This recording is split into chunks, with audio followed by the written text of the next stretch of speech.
खड़ा करते हैं, लेकिन जवाब भी कांग्रेस के ही पूर्व उप मुख्यमंत्री नरहरि अमीन जी ने दे दिया है कि 25 जुलाई 1994 में गवर्नमेंट ऑफ गुजरात जब कांग्रेस की सरकार थी तो उन्होंने ही उस समय मोदी गांधी इन समुदाय को उस समय ओबीसी का दर्जा दिया।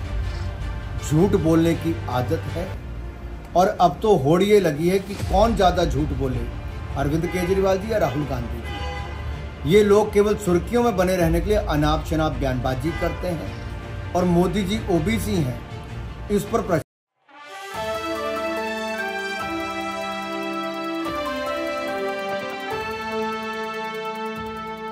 मौका नहीं छोड़ती जहां प्रधानमंत्री जी को नीचा ना दिखाने, कभी गाली कभी कुछ, लेकिन अब तो उनकी जाति पर ही सवाल खड़ा करते हैं। लेकिन जवाब भी कांग्रेस के ही पूर्व उप मुख्यमंत्री नरहरि अमीन जी ने दे दिया है कि 25 जुलाई 1994 में गवर्नमेंट ऑफ गुजरात जब कांग्रेस की सरकार थी तो उन्होंने ही उस समय मोदी गांधी इन समुदाय को उस समय ओबीसी का दर्जा दिया था।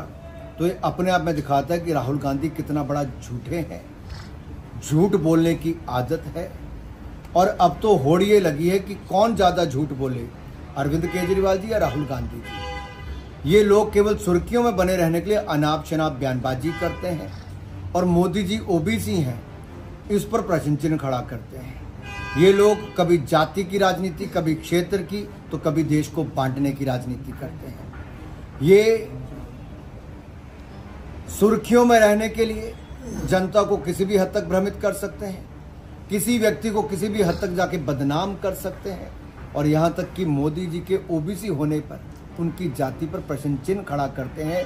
राहुल गांधी जी को देश से माफी मांगनी चाहिए और एक बार नहीं कई बार राहुल गांधी जी ने ओबीसी वर्ग का अपमान किया है।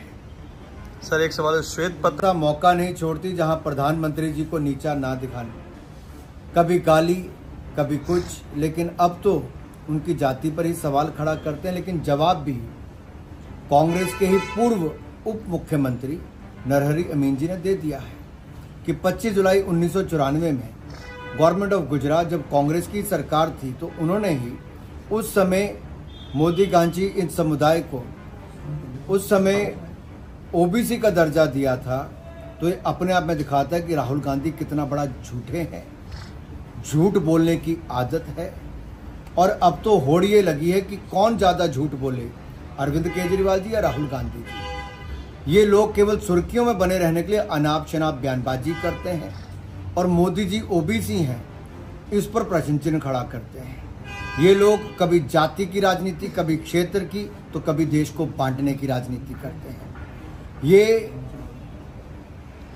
सुर्खियों में रहने के लिए जनता को किसी भी हद तक भ्रमित कर सकते हैं, किसी व्यक्ति को किसी भी हद तक जाके बदनाम कर सकते हैं और यहाँ तक कि मोदी जी के ओबीसी होने पर उनकी जाति पर प्रश्न चिन्ह खड़ा करते हैं। राहुल गांधी जी को देश से माफी मांगनी चाहिए और एक बार नहीं कई बार राहुल गांधी जी ने ओबीसी वर्ग का अपमान किया है। सर एक सवाल, श्वेत पत्र